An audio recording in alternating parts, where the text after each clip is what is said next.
जे व्हायचं ते होईल, नोंदरात हो द्यायची नाही. सुखाचे दिवस आणण्यासाठी प्रयत्न सुरू आहेत. तुमच्याच लेकरा बाळासाठी, लेकी बाळीसाठी 29 ऑगस्टला पुन्हा मननेता भोगाच्या ठरवल्यात, पुन्हा आम्हाला पसंत ठेवलाय. माझ्यासाठी नाही, माझ्या समाजाचे लेकर सुखी व्हावेत म्हणून. तुमच्याकडून अपेक्षा एकच, आंतरवालीच्या आंदोलनाला प्रत्येक मराठ्याने एक दिवस करून येऊन भेट द्या. खरी आता थांबू नका. सगळा जिल्हा पिंजून करा, घराघरात मराठ्यांना जाऊन सांगा, ही लढाई जिंकायची, शेवटची निर्णायक आंदोलन करायचं. आजूबाजूला लक्ष ठेवा.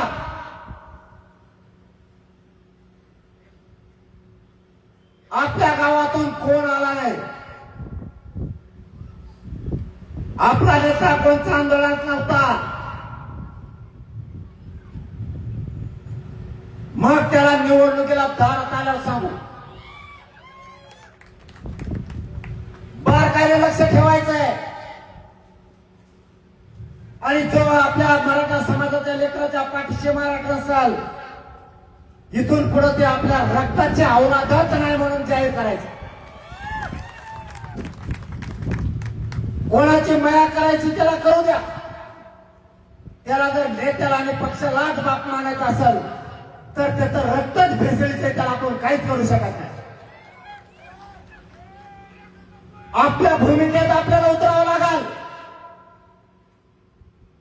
गोरगरीब मराठ्यांनी कोणाच्याही दबावात न येता आपल्या लेकराची लढाई आपण लढायची. आपल्याकडे जे मोटरसायकल असेल, ट्रॅक्टर, जीप असेल, टेम्पो असेल, ट्रक असतील, जीपा असतील, आपल्याला जसं आपल्या सोयीनुसार करता येईल त्या पद्धतीने आंतरवालीच्या आंदोलनाला भेट द्यायची. मी आता शेवटची जीवाची बाजी लावणार, पण मराठ्याचा एकही प्रश्न मागे ठेवणार नाही. एकदा सगळा तुकडा पाडणार. सगळे प्रमाणपत्र व्हॅलिडिटी पुणे आणि आऊन या गॅजेटेडचा JR घेऊन अंमलबजावणी करायला लावणार. 3 हैदराबाद गॅजेटनुसार मराठवाड्यातल्या सगळ्या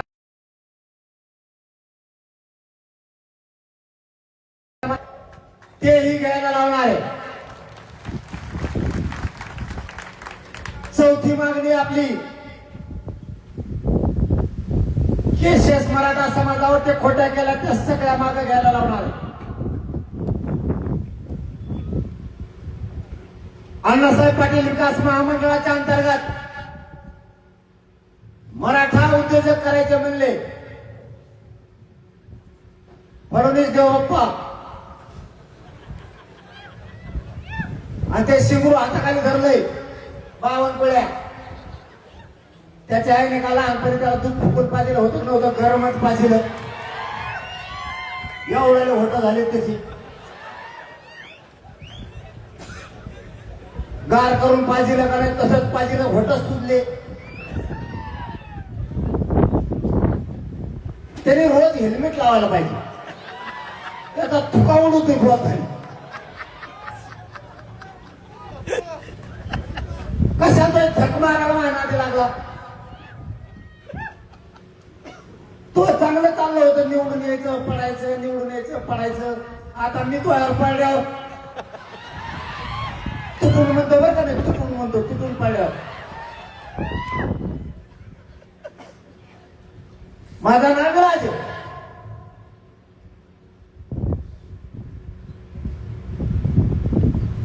याला चांगली भाषा नाही कळत. माय मावले हो, तुमच्या साक्षीने सांगतो, इथं बसलेल्या माझ्या मराठ्यांनाही वाटत असेल पाटलांनी शिव्या नाही द्यायला पाहिजे. मला पण पिसाळा पत्र नाही चावलं, मलाही वाटतं नाही दिल्या पाहिजे, पण त्या लाल सेंटी म्हणलेलं कळतच नाही. घोडा लावला की देते. मी वाईट बोललेलं तुम्हाला वाईट वाटू देऊ नका.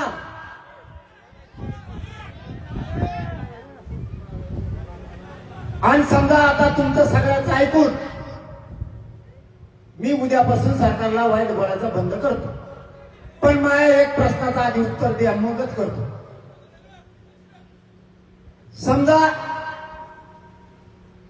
तुम्ही घरात बसलेले, तुमचे आई बाप घरात बसलेले आणि तुमचा मुलगा दारात बसला. कुणीतरी बाहेर आलं आणि घरात बसलेल्या आई बापाला शिव्या द्यायला लागलं, अपमान करायला लागलं. दारात बसलेलं पोरग गप बसन का? आणि आई बापाला शिव्या देताना दारात बसलेलं पोरग जर गप बसत असेल तर ते आपल्या पोटच नाही. तसं मी माझ्या मराठा समाजाला मायबाप मानलंय. माझ्या समाजाचा कोणी अपमान करत असला तर मी गप्प बसणार नाही. यांच्या आईला घोडे लावणार नाही. सोडत मी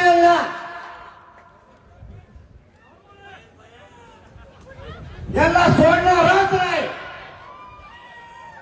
आणि मी तुमचा बापच होणार आहे, सरकारचा बाप. तुम्हाला नाही सोडत नाही. आता तुम्ही प्रमाणपत्र रद्द करायला नको होते.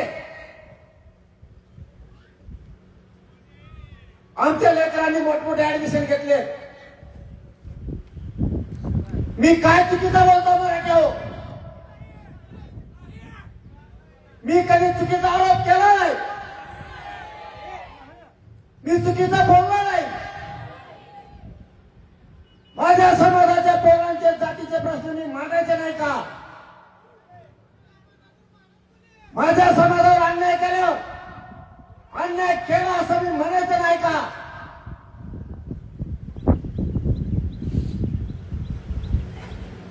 आम्ही कोणाचा घेत नाही.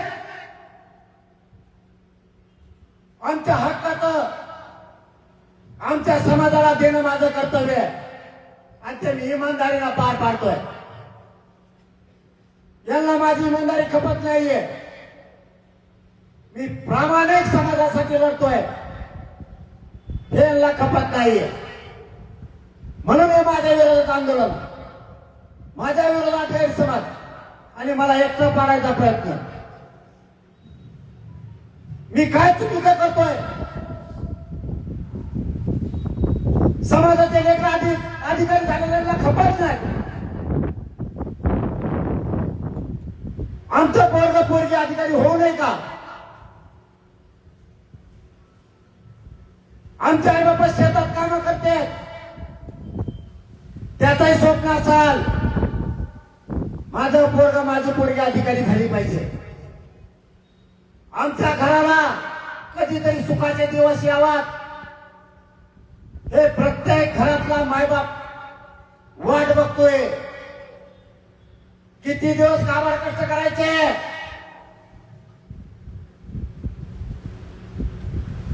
आम्ही स्वप्न बघितले. आमचे लेकर सुद्धा IPS IAS दर्जाचे अधिकारी झाले पाहिजे. क्लास 1 पासून क्लास 4 पर्यंत झाले पाहिजे. MBBS BHMS चे पोरं आमचे गेले पाहिजे. आमचे पोरं इंजिनियर झाले पाहिजे. का मी स्वप्न बघू नये? माझ्या समाजाने स्वप्न बघितलंय. ते स्वप्न पूर्ण करण्यासाठी जीवाची राख रांगोळी केली आणि तुम्ही ते प्रमाणपत्र रद्द करणार? मराठ्यांनी यापुढे घरात बसायचं नाही.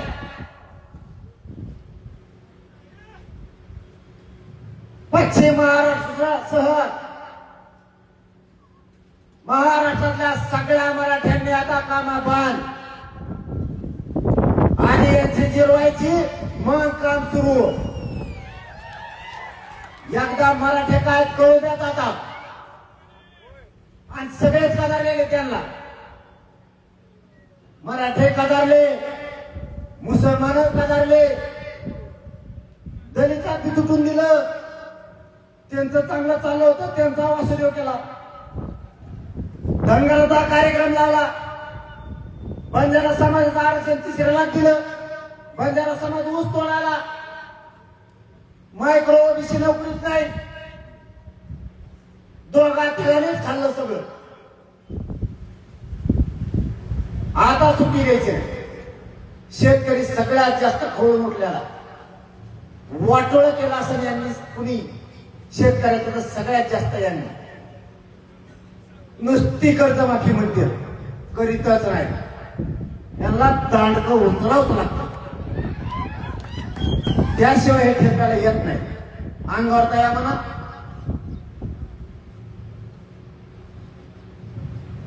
काल पाठ 4:30-5 वाजता मला एक गोष्ट कळाली. रात्री फडणवीसला वाटलं कट येणे उधळून लावला, यशस्वी झाला नाही. फडणवीसनी याच्या अगोदर जेवढे कट असले ना, या पाठ्याने पुरे उधळून लावले. हे शेवटचं होतं त्याचं. आता हे बी मराठ्याच्या नशिबाने सगळे कागदपत्र माझ्या हाती लागले. त्याला काही सुचतच नाहीये काय करावं. शिंदेच्या लक्षात आली चूक त्यांच्या मंत्र्याची, फडणवीसच्या लक्षात आली त्याच्या मंत्र्याची. बोलतो काय सत्तेवर तर मराठ्याने बसलं, हेच मराठे पाडू शकते. नुसते पाडूच नाही शकत. खासदारकी सारखं फडणवीस साहेब बोटावर मोजणे इतके सुद्धा आमदार नाही होते. बोटावर मोजणे इतके सुद्धा मराठे म्हणतात आम्हाला. मराठे झोपेत नका राहू.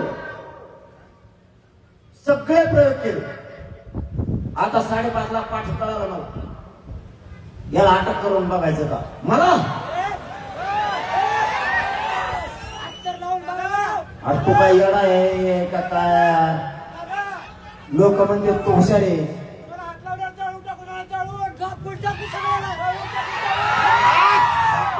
अरे हे मराठ्याचे पोट्टे जेला सकट मला उठून आणतील.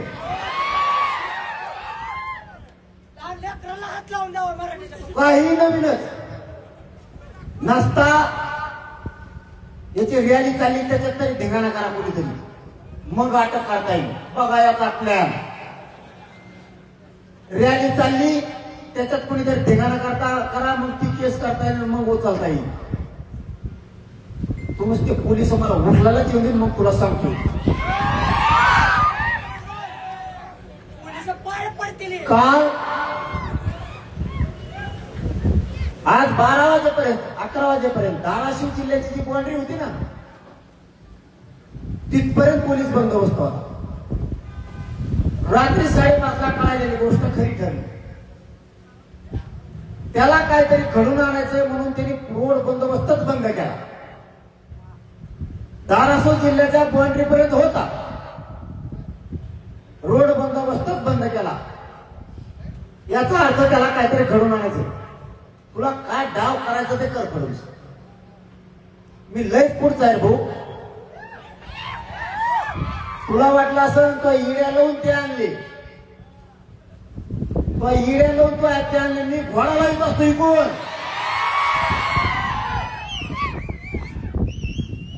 तू त्या इड्याने घेऊन हे लोक पागल धावण्याचे. त्याच्या इडीला भिडीला काय भेटे रे? इडीच गोटे खाणार एक दिवस. इडे भावकाचे काय याला भेटे?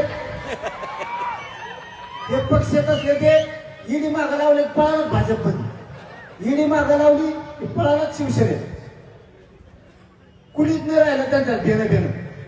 अशोक चव्हाण होता ती पळाला, विखे होता तो सगळं कुटुंब घेऊनच पळाला. कुणीच नाही राहिलं. शिंदे तिकडं, अजितदादा तिकडं. ईडी तरी हे जर इड्या घेऊन मागायला पळाले तर एक दिवस ईडीच जर कुठे इली तर ईडी म्हणून भुरकीच चटणी टाकून हाणते बुवा. लय बेकार रेटी दे. लोक आपल्या खेळायलाच करून बसणार. सत्ताधाऱ्यांचा बाप व्हायचा शिका, बाप नौकर नाही. त्यांची काय मजा आली बघायची. मराठा एकजूट झाला, वर डोळे करून बघायचे, मजा आली नाही सरकारची. मजाल हिंमत लागते मराठ्याच्या अंगावर यायला. देव कोण रे? टिपूजीराव नागपूरला पळून गेला. आपण बी मराठे शेवटचं सांगतोय आता. पुढं मला आणखीन बैठकी तुम्ही करायला लागले सभा. मला घ्यायच्या होत्या प्रत्यक्ष गाठी भेटी. प्रत्यक्ष म्हणजे असं बसून तुमच्याशी चर्चा करणे, त्याला म्हणतात प्रत्यक्ष गाठी भेटी असे म्हणतात. भातावरती वरण टाकणे म्हणजे काय? मग गाठी भेटी गेल्या खड्ड्यात, तुम्ही भरलेल्या सभा मग ठोका लागलो फाशी. काय करू मी तरी मराठे तुटून पडले. एक अभिमान वाटतं पण मराठीचा मला. अन्यायाची चीड ताबडतोब डोक्यात येते तुमच्या आणि ताकदीने एका गर्व आहे तुमचा. मला गर्व आहे मराठा. आता शेवटचं सांगतो. मराठ्यांनी 4-5 खुळबाट डोक्यातून काढून टाकलं. फुगीरावाने वागायचं बंद करा.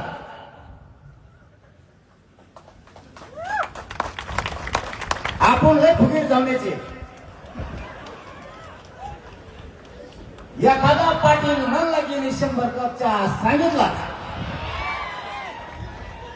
लय फुगीर जाऊन